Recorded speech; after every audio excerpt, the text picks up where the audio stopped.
നമസ്കാരം. വളരെ വിചിത്രമായ ഒരു വോയിസ് കേട്ടു. ആദ്യം നമുക്ക് ആ വോയിസ് ഒന്ന് കേൾക്കാം.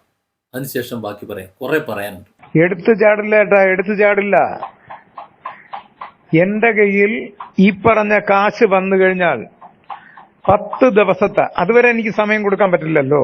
ആ കാശ് വന്നു കഴിഞ്ഞാൽ 10 ദിവസം സമയം കൊടുക്കും. വട്ടിയൂർക്കാവ് ജംഗ്ഷനിലും എന്റെ സ്ഥലമായ മൂന്നാമൂട് ജംഗ്ഷനിലും എന്റെ അമ്മയുടെ വീട്, എന്റെ ആ കുടുംബ വീടിന്റെ ഫ്രണ്ടിലും ഫ്ലക്സ് വച്ച് പറയും, ഇന്ന ആളിനെയും എന്റെ അമ്മയെയും എന്റെ ആദ്യ ഭാര്യയെയും കൊല ചെയ്യും, വധിച്ചിരിക്കുമെന്ന് ബോർഡ് വച്ച്, ഫ്ലക്സ് ബോർഡ് വച്ച് അനൗൺസ് ചെയ്ത് എല്ലാ മാധ്യമ പരസ്യവും ചെയ്ത് മാത്രമേ കാര്യങ്ങളിലോട്ട് പോകൂ. ഞാൻ അത്ര മണ്ടനൊന്നുമല്ല. ഞാൻ ചെയ്യേണ്ട എല്ലാ പരിപാടികളും ചെയ്ത് മാത്രമേ ചെയ്യൂ. പോലീസ് സ്റ്റേഷനിൽ പരാതി നമ്മൾ കൊടുത്തത് കൊണ്ട് എന്തെങ്കിലും പ്രയോജനമുണ്ടോ, ഇന്ന് വരെ എവിടെയെങ്കിലും ഉണ്ടായിട്ടുണ്ടോ, അതാരും പുറത്തു പോലും അറിയില്ല.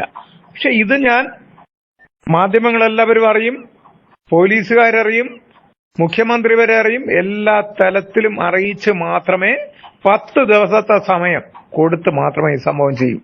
നല്ല കേരളം കത്തി നിൽക്കുന്ന ഒരു ചർച്ചയാക്കിയിട്ട് ഞാൻ എന്റെ അമ്മയും എന്റെ പഴയ ഭാര്യയും കൊന്നിരിക്കും. ഇതാണ് നടക്കാൻ പോകുന്നത്. ആളെ മനസ്സിലായില്ലേ? വട്ടിയൂർക്കാവ് അജിത് കുമാർ. അതായത് ഇപ്പോൾ പുരുഷാവകാശ കമ്മീഷൻ, പുരുഷ കമ്മീഷൻ വേണം എന്ന് രാഹുൽ ഈശ്വർ സംസാരിക്കുന്നുണ്ടല്ലോ. രാഹുൽ ഈശ്വർ പക്ഷേ സർക്കാർ തലത്തിൽ പുരുഷ കമ്മീഷൻ ഉണ്ടാകണം, അതായത് വനിതാ കമ്മീഷനോ യുവജന കമ്മീഷനോ പോലെ ഒരു കമ്മീഷൻ ഉണ്ടാകണം എന്നാണ് പറയുന്നത്. പക്ഷെ ഇദ്ദേഹം അതിനു മുമ്പ് തന്നെ സംഘടന ഉണ്ടാക്കി, ആ സംഘടനയിൽ മെമ്പർഷിപ്പിന് വേണ്ടി പണപ്പിരിവ് നടത്തി, ആ പണം കൊണ്ട് ജീവിച്ചു പോകുന്ന ഒരാളാണ്. അത് കേട്ടപ്പോൾ സത്യത്തിൽ വലിയ അത്ഭുതമാണ് എനിക്ക് തോന്നിയത്. അത് ഞാൻ വഴിയെ പറയാം. ആദ്യം ഇദ്ദേഹത്തിനെതിരെ നിയമ നടപടി എടുക്കണമെന്നും ഇദ്ദേഹത്തെ അറസ്റ്റ് ചെയ്ത് വേണ്ട കാര്യങ്ങൾ മുന്നോട്ട് കൊണ്ടുപോകണമെന്നാണ് കേരള പോലീസിനോട് എനിക്ക് അഭ്യർത്ഥിക്കാനുള്ളത്. കാരണം ഇത് വധഭീഷണിയാണ്. 2 സ്ത്രീകളെ കൊല്ലും എന്ന് ഇദ്ദേഹം ഭീഷണിപ്പെടുത്തിയിരിക്കുകയാണ്. ചെന്താമരയും ഇത് തന്നെയാണ് ചെയ്തിരുന്നത്. ഒരാളെ കൊന്ന് ജയിലിൽ പോയി തിരിച്ചിറങ്ങി വന്നപ്പോൾ ഞാൻ 2 പേരെ കൊല്ലുന്നു എന്ന് പറഞ്ഞപ്പോൾ പോലീസ് അത് വേണ്ട വിധത്തിൽ ഗൗനിക്കാത്തത് കൊണ്ടാണ് 2 പേർ കൊല്ലപ്പെട്ടത്, 2 കുട്ടികൾ അനാഥരായിപ്പോയത്, ആരുമില്ലാത്തവരായിപ്പോയത്. ഇവിടെ അത്തരത്തിലൊരു അബദ്ധം പോലീസിന് സംഭവിക്കരുത്.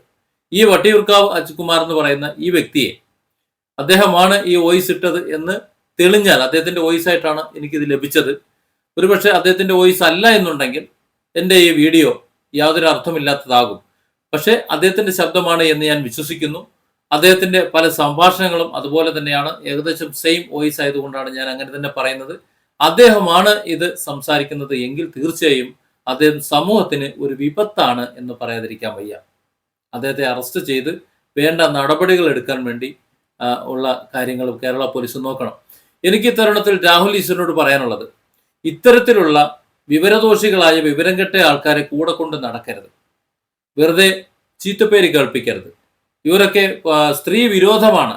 അല്ലാതെ പുരുഷനെ സംരക്ഷിക്കുക, പുരുഷന്റെ പ്രശ്നങ്ങൾ പരിഹരിക്കുക എന്നുള്ളതല്ല ഇവരുടെയൊക്കെ ലക്ഷ്യം.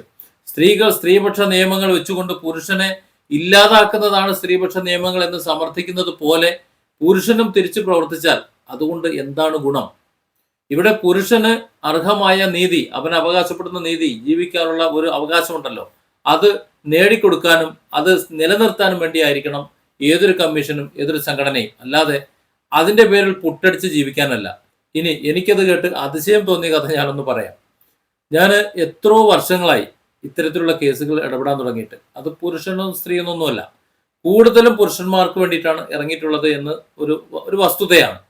ആരും നമുക്ക് 5 പൈസയും തന്നില്ല, ആരും പണം തരാമെന്ന് പറഞ്ഞതുമില്ല.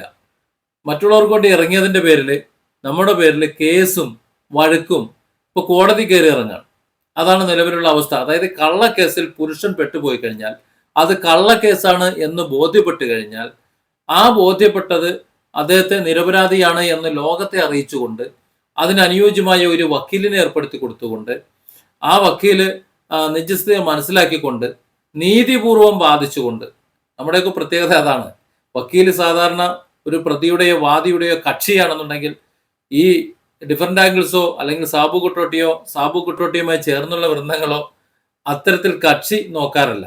തെറ്റ് ചെയ്തത് ഏത് പൊന്നു തമ്പുരാന്റെ മോനാണെങ്കിലും ആരാണെന്നുണ്ടെങ്കിലും അത് തെറ്റ് തന്നെ. ഇങ്ങോട്ട് വന്നിട്ട് ഒരു കാര്യമില്ല, പുറംകാലിനൊരു തട്ട് കൊടുക്കും, അതുകൊണ്ടങ്ങ് പോകാം. പക്ഷെ തെറ്റ് ചെയ്തിട്ടില്ല എന്ന് ഉറപ്പുണ്ടെന്നുണ്ടെങ്കിൽ ഏതറ്റം വരെയും അവർക്ക് വേണ്ടി സംസാരിക്കാനും നിലകൊള്ളാനും സാധിക്കും. അത് വ്യക്തമായി നമ്മൾ അന്വേഷിച്ച് തെളിവ് സഹിതം ബോധ്യപ്പെട്ടതിന് ശേഷമാണ് നിൽക്കുന്നത്. പക്ഷെ നമ്മൾ അത്തരത്തിൽ തീരുമാനിച്ചിട്ട് കാര്യമില്ലല്ലോ. ബന്ധപ്പെട്ട പോലീസ് അന്വേഷിച്ച് അത് കോടതിയിലെ റിപ്പോർട്ട് എത്തി, കോടതിയിൽ വാദഗതികൾ പൂർത്തിയായി, കോടതി വെറുതെ വിടുമ്പോഴാണ് അവർ നിരപരാധിയാകുന്നത്. പക്ഷെ അതുവരെ അവനോടൊപ്പം നിൽക്കാൻ അല്ലെങ്കിൽ അവളോടൊപ്പം നിൽക്കാൻ പലപ്പോഴും ആരും ഉണ്ടാകാറില്ല. മിക്കവാറും അവനോടൊപ്പം നിൽക്കാൻ ആരും ഉണ്ടാകാറില്ല എന്നുള്ളതാണ് വസ്തുത. അങ്ങനെയുള്ള അവനെ നമ്മൾ അറിയുമെന്നുണ്ടെങ്കിൽ അവനോടൊപ്പം നിൽക്കാൻ വേണ്ടിയിട്ടാണ് സത്യത്തിൽ ഞങ്ങളൊക്കെ ശ്രമിക്കുന്നത്. അതിന്റെ പേരിൽ സാമ്പത്തിക നഷ്ടം, കേസ്, വഴക്ക് ഇതൊക്കെയാണ് എനിക്ക് കിട്ടിക്കൊണ്ടിരിക്കുന്നത്. ഇങ്ങനെയുള്ള തട്ടിപ്പ് വീരന്മാർക്ക്, ഇങ്ങനെയുള്ളവർക്ക് സംഘടനകൾ ഉണ്ടാക്കി ആ സംഘടനയുടെ പേരിൽ പണം പിരിച്ച് 1500 1700 ഒക്കെയാണ് മെമ്പർഷിപ്പ് എന്ന് പറയുന്നത്. അതിൽ 100ഉം 200ഉം അല്ലെങ്കിൽ നൂറുകണക്കിന് ഈ ഹതഭാഗ്യരായിട്ടുള്ള ഭാര്യമാരാൽ അല്ലെങ്കിൽ മറ്റുള്ളവരാൽ, സ്ത്രീകളാൽ കഷ്ടപ്പെടുന്ന കുറെ പുരുഷവർഗം കൊണ്ട് മെമ്പർഷിപ്പ് എടുത്തിട്ട് നീതി വാങ്ങി കൊടുക്കാൻ വേണ്ടി അദ്ദേഹത്തോടൊപ്പം ഉണ്ടെന്നാണ് പറയുന്നത്. അദ്ദേഹത്തെ നീതിയുടെ ഹോൾസെയിൽ കച്ചവടക്കാരന, കുറച്ച് നീതി എന്നാ നീ പിടിച്ചോ, കുറച്ച് നീതി എന്നാ ഇയാൾ പിടിച്ചോ എന്ന രീതിയിൽ ഇങ്ങനെ നീതി പങ്കുവെച്ചു കൊടുക്കാൻ ഇയാൾ എന്താ നീതിയുടെ ഹോൾസെയിൽ കച്ചവടക്കാരനാണോ? അങ്ങനെ വാങ്ങി കൊടുക്കാൻ കഴിയുന്നതാണോ നീതി എന്ന് പറയുന്നത്? നീതി എന്ന് പറയുന്നത് പോലീസ് സ്റ്റേഷനിൽ പോലീസുകാർ നിരപരാധിയായത് കൊണ്ട് ഇത്തരം കേസുകളിൽ അവിടെ നിന്ന് കിട്ടുമെന്ന് പ്രതീക്ഷിക്കണ്ട. അവരെ കുറ്റപ്പെടുത്തിയിട്ട് കാര്യമില്ല. ഇല്ലെങ്കിൽ അവരുടെ ജോലി പോവും, അല്ലെങ്കിൽ അവർക്ക് പ്രശ്നമുണ്ടാകും, അവരെ നടപടികൾ നേരിടേണ്ടി വരും. അതുകൊണ്ട് അവർ നേരെ കോടതിക്ക് വിടും, കേസ് എടുത്തിട്ട് കോടതിക്ക് വിടും, അവരെ തടിയിന്ന് കഴിച്ചിലാക്കും. അങ്ങനെ നമ്മൾ പറയാം, തടിയിന്ന് കഴിച്ചിലാക്കാം. പിന്നെ എന്നെ പോലെ ചില ഹതഭാഗ്യരായിരിക്കും ഒരുപക്ഷെ ഇവരെ സഹായിക്കാൻ ഉണ്ടാകുന്നത്. കാരണം ഹതഭാഗ്യരെന്ന് ഞാൻ പറഞ്ഞത് സപ്പോർട്ട് നമുക്കും കിട്ടാറില്ല എന്നുള്ളതാണ്. സാമ്പത്തിക ചെലവുണ്ട്, മറ്റ് നിയമപരമായി മറ്റുള്ളവരെ അങ്ങോട്ടും ഇങ്ങോട്ടും വിളിക്കുന്നതിനുള്ള ഫോൺ ചാർജ് സഹിതം നമ്മൾ വണ്ടിയെടുത്ത് പോകേണ്ടി വരുന്നുണ്ട് അന്വേഷിക്കാൻ എന്താണ് നിജസ്ഥിതി എന്നുള്ളത്. എന്തേ നമുക്ക് ഓളമുണ്ടോ? ഇതിങ്ങനെ ഇറങ്ങിപ്പോണ്ട ആവശ്യമുണ്ടോ? അവനെന്തോ ആയിക്കോട്ടെ എന്ന് കരുതിയാൽ പോരെ? എൻ്റെ നാട്ടിൽ നിന്ന് പോലും ഞാൻ അത്ര കാര്യങ്ങൾ ഇടപെട്ടിട്ടുണ്ട്. അത്തരം കാര്യങ്ങൾ എൻ്റെ നാട്ടിൽ നിന്ന് ഇടപെട്ടിട്ട് പോലും എനിക്ക് കിട്ടിയിട്ടുള്ളത് അവഗണനയും അതുപോലെ മാറ്റി നിർത്തുന്ന രീതിയും ധനനഷ്ടവും ഒക്കെയാണ്. വളരെ മാനഹാനിയൊക്കെ ഉണ്ടായിട്ടുണ്ട്. ജീവിത നില പോലും മാറിപ്പോയിട്ടുണ്ട്. അപ്പോഴൊന്നും ഈ ഇവർക്ക് 50,000, 1 ലക്ഷവും 2 ലക്ഷവും ഒന്നും എത്തിച്ചു കൊടുക്കുന്ന ആൾക്കാരും ഞാൻ കണ്ടിട്ടില്ല. ഇവർക്കൊക്കെ സംഘടന ഉണ്ട് എന്ന് കരുതി ഫണ്ട് അവിടെ നിന്നും ഇവിടെ നിന്നും ഒക്കെ വരുന്നു എന്നാണ് പറയുന്നത്. അപ്പോ അനാവശ്യമായി ഇവിടെ ചെലവഴിക്കാൻ ഫണ്ടുണ്ട്, അനാവശ്യമായി കൊടുക്കാൻ, അംഗത്വം എടുക്കാൻ പണമുണ്ട്. എന്നാൽ യാതൊന്നും ലഭിക്കില്ല എന്ന് ഉറച്ചു വിശ്വസിക്കുന്ന ഭാഗത്ത് കൂട്ടം ചേർന്ന് നിൽക്കാനും ആളുണ്ട്. ശരിക്കു പറഞ്ഞാൽ ഇങ്ങനെയൊന്നും അല്ല നിൽക്കേണ്ടത്. രാഹുൽ ഈശ്വർ പറയുന്നത് പോലെ ഒരു പുരുഷ കമ്മീഷൻ, ഗവൺമെന്റിന്റെ അണ്ടറിൽ തന്നെ ഒരു പുരുഷ കമ്മീഷൻ വരണം. അവിടെ നമുക്ക് നീതി ലഭിക്കുള്ളൂ. ഇത്തരത്തിലുള്ള സംഘടനകൾ കൊണ്ട് എന്തെങ്കിലും നടക്കുമെന്ന് കരുതണ്ട. ഈ സംഘടനകൾ കൊണ്ട് കോടതിയിൽ എത്തിയിട്ട് സംഘടനയുടെ നോട്ടീസ് കൊടുത്തിട്ട് ഇയാൾ നിരപരാധിയാണ്, അതുകൊണ്ട് ജഡ്ജ് ആ രീതിയിൽ ഉത്തരവിടണമെന്ന് പറഞ്ഞു കഴിഞ്ഞാൽ മൂപ്പർ അങ്ങനെ ഉത്തരവിടും? ഇല്ലല്ലോ. അവിടെ വരുന്ന തെളിവുകളുടെയും സാക്ഷികളുടെയും അടിസ്ഥാനത്തിൽ മാത്രമേ ഇത് ചെയ്യുള്ളൂ. ഇവിടെ ഒരു സ്ത്രീ ഒരു പുരുഷനെ കൊടുക്കാനായി തീരുമാനിച്ചാൽ, അല്ലെങ്കിൽ ഏതെങ്കിലും തരത്തിൽ സ്ത്രീയും പുരുഷനും ചേർന്ന് ഒരു പുരുഷനെ കൊടുക്കാൻ തീരുമാനിച്ചാൽ, ആ പുരുഷൻ കള്ളക്കേസിലാണ് പെടുന്നത് എന്ന് ഉറപ്പുണ്ടെങ്കിൽ അവന് നിയമപരമായി അവനെ സഹായിക്കുക എന്നുള്ള ഉത്തരവാദിത്വമാണ് സംഘടനകൾ ചെയ്യേണ്ടത്. നീതി നടപ്പിലാക്കേണ്ടത് കോടതികളാണ്. ആ കോടതിയുടെ പണി ഏറ്റെടുക്കലല്ല ഈ സംഘടനകൾ ചെയ്യേണ്ടത്. നിർഭാഗ്യവശാൽ ഇവിടെ പണം വാങ്ങിക്കൊണ്ട് അതിന്റെ പേരിൽ മെമ്പർഷിപ്പ് എടുപ്പിച്ചുകൊണ്ട് ഞങ്ങൾ വലിയ സംഘടനയാണ്, ഞങ്ങൾ നീതി വാങ്ങിത്തരും എന്നൊക്കെ പറഞ്ഞ് നിൽക്കുന്ന തട്ടിപ്പ് വീരന്മാരുടെ അണ്ണാക്കിലേക്ക് കൊണ്ട് തള്ളിക്കൊടുക്കാൻ വീണ്ടും പണം ഇട്ട് കൊടുക്കുന്ന എൻ്റെ മാന്യ സഹോദരങ്ങളെ നിങ്ങളെ നമിക്കണം. ഞങ്ങളെപ്പോലെയുള്ളവർ ഇവിടെ നക്ഷത്രക്കാലെണ്ണാണ് ഓരോ കേസുമായിട്ട് ഇറങ്ങിയിട്ട്. എത്ര സുഹൃത്തുക്കളെ നഷ്ടപ്പെട്ടു എന്നറിയാം. ഒരു സമൂഹം മുഴുവൻ ഒറ്റപ്പെടുത്തുന്ന ഒരു സാഹചര്യമുണ്ട് എന്നെ സംബന്ധിച്ചിടത്തോളം. അത്രത്തോളം വലിയ പ്രതിസന്ധിയിലൂടെ കടന്നു പോകുമ്പോൾ, സാമ്പത്തിക പ്രതിസന്ധിയിലൂടെ കടന്നു പോകുമ്പോൾ നമ്മളെ ഒന്നും പിടിച്ചു നിർത്താൻ ആരുമില്ല. പിന്നെ എന്തുകൊണ്ടാണ് ഇങ്ങനെ പ്രവർത്തിക്കുന്നതെന്നറിയോ? ഇവിടെ നിന്ന് നാളെ ശ്വാസം വിട്ടങ്ങോട്ട് പോയി കഴിഞ്ഞാൽ ഒരു തേങ്ങയും നമ്മൾ ആരും കൊണ്ടുപോകില്ല എന്നുള്ള ഒരു വിശ്വാസവും ഒരു ഉറപ്പും ഉണ്ടല്ലോ. അതുകൊണ്ടാണ് ഇങ്ങനെ പോകുന്നത്. അതായത് ഇവിടെ കോടികൾ സമ്പാദിച്ചവനും മറ്റുള്ളവരെ പറ്റിച്ചുകൊണ്ട് തട്ടിച്ചും പറ്റിച്ചും ഉണ്ടാക്കിയവനും മറ്റുള്ളവരെ ചതിച്ചവനും അവനെ കള്ളക്കേസ് കുടിക്കിയവനും കേസിൽ കുടുങ്ങിയവനും എല്ലാം ഇവിടെ നിന്ന് പോകുന്നത് ഒരുപോലെ തന്നെ. യുദ്ധം എന്തിനാണ്? 6 അടി മണ്ണിന് വേണ്ടിയുള്ള യുദ്ധമാണ്.